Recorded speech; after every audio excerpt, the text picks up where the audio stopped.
They thought she was just another quiet waitress, someone they could mock, humiliate, and drench with their drinks while everyone in the diner watched. But when she wiped the liquid off her face, stared straight into their eyes, and said the words, "I'm a Navy SEAL commander," the entire room froze, because they suddenly realized they hadn't bullied a victim.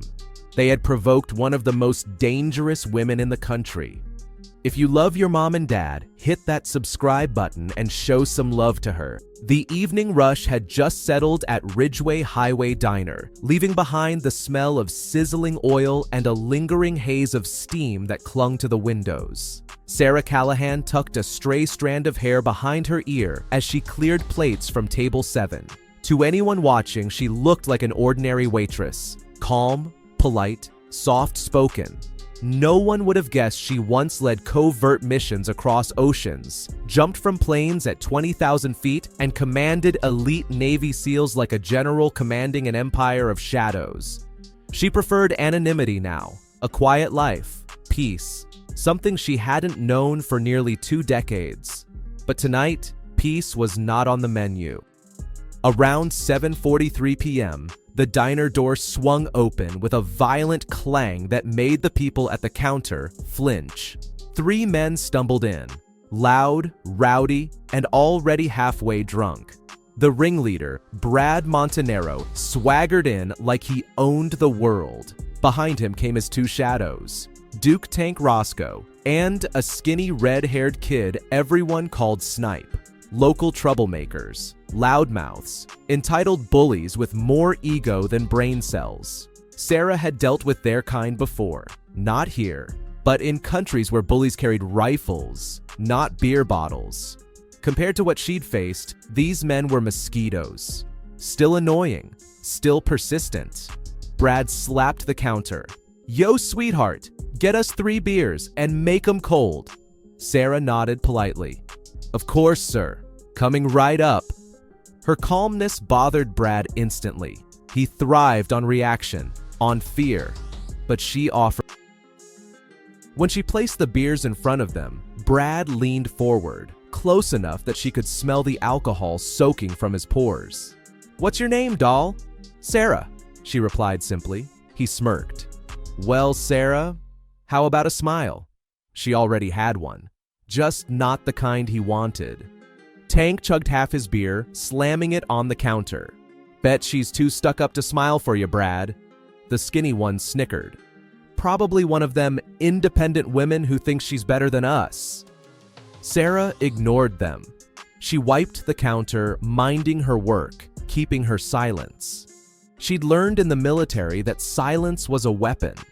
It revealed insecurities faster than interrogation.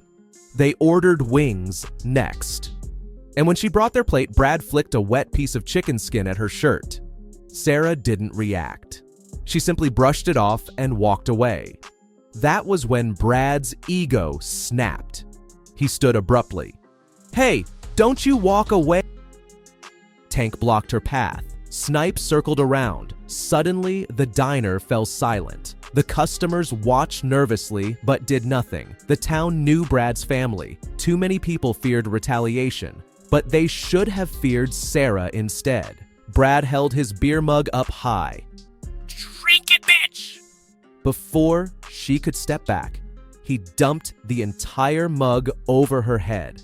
Ice-cold liquid poured down her hair, her face, her apron, dripping onto the floor. The diner gasped. Tank laughed so hard he bent over. Snipe cheered like he was watching a circus show. Sarah slowly wiped the liquid from her eyes. Her face remained expressionless, completely still, unshaken. Her breathing didn't change. Her posture didn't stiffen. That unnerved Brad. He leaned in again. "What? Cat got your tongue? Too shocked to talk?" Sarah looked up, her voice steady, cold as a blade. "I didn't speak," she said softly, "because I was giving you the chance to back away from something." Brad blinked. "What the hell is that supposed to mean?" Sarah locked eyes with him, unblinking, sharp, trained. "It means," she said, wiping her face one last time, You just soaked a Navy SEAL commander. Silence. A true, heavy, suffocating silence fell over the diner. Brad's smirk cracked. Tank's laughter died mid-breath. Snipe's jaw dropped so hard it nearly hit the counter. Sarah continued, voice still calm. Let me rephrase that so your alcohol-soaked brain can process it. I commanded SEAL Team 5. I have 142 verified missions under my belt. I've trained men twice your size who cried halfway through the warm-up drill. And I promise you, this was the worst mistake you've made in your entire pathetic life. Tank swallowed. She's lying, Snipe whispered. Bro, her posture, her eyes, she ain't lying. But Brad refused to be intimidated. Bullies never accepted reality until it crushed. He puffed out his chest.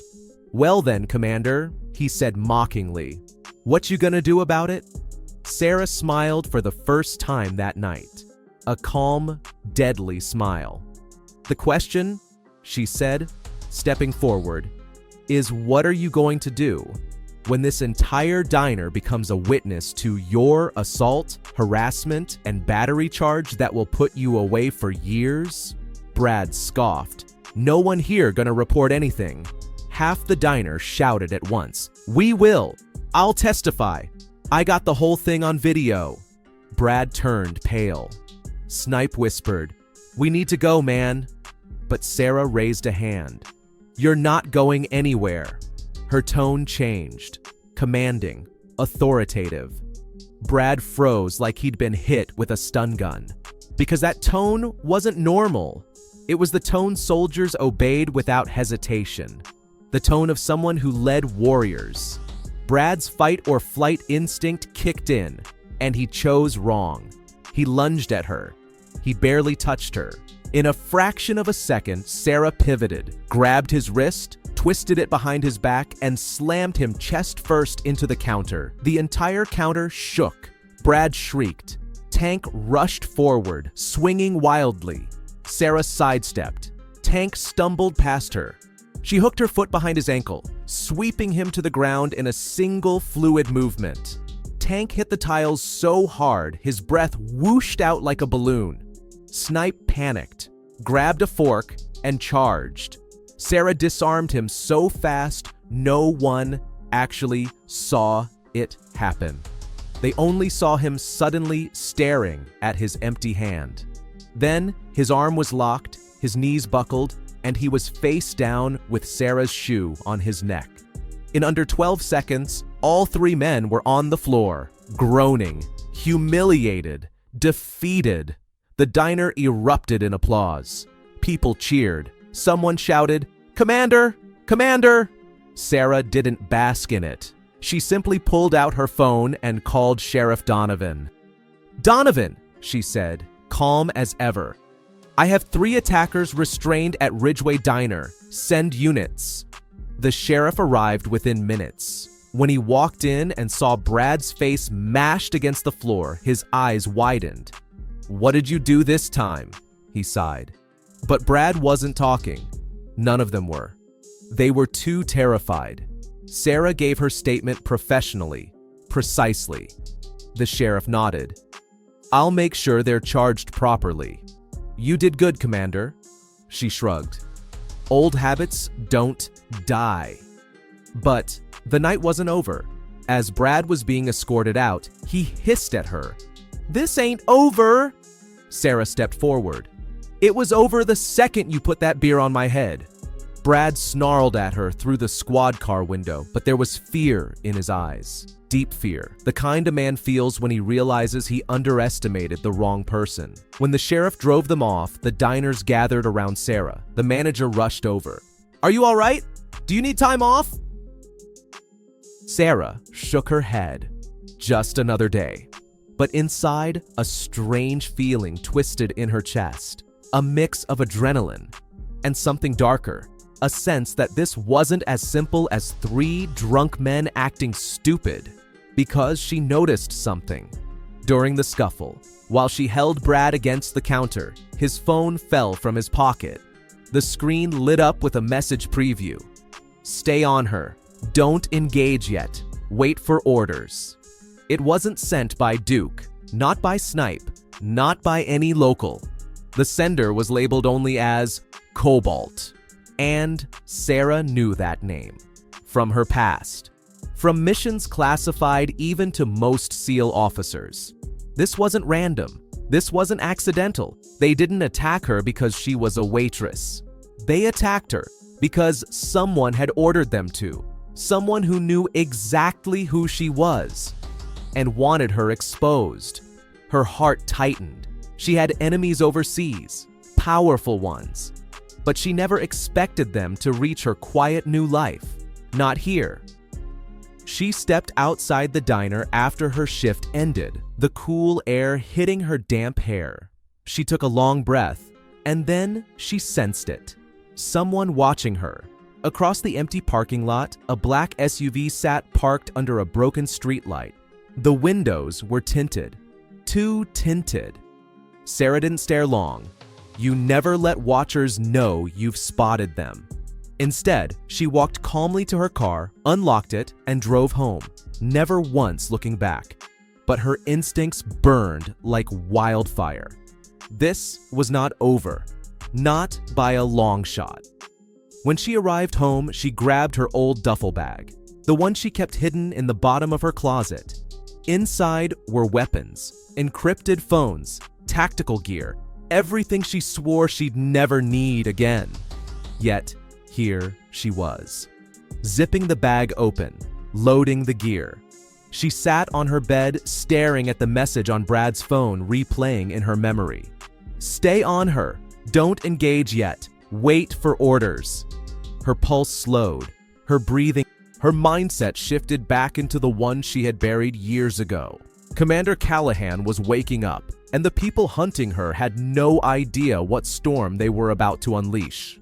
The next day, she walked back into the diner as usual, but her eyes scanned every corner, her mind running silent calculations.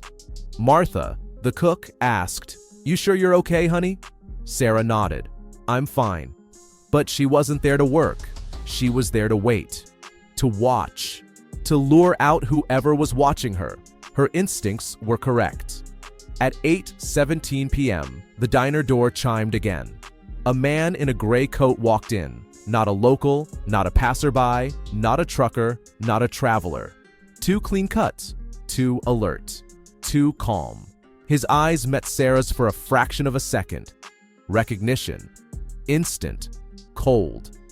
He sat at a booth without ordering. Sarah approached slowly. "Can I get you anything?" He smiled slightly. "Commander Callahan, you didn't change one bit." Her blood ran cold.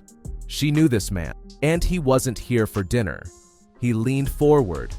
"Cobalt wants a meeting." Sarah's jaw tightened. "And if I say no?" He smiled wider. "Then it won't just be 3 drunk idiots who come after you next time." She didn't flinch. She didn't react. She simply said, "Tell Cobalt, I'll come."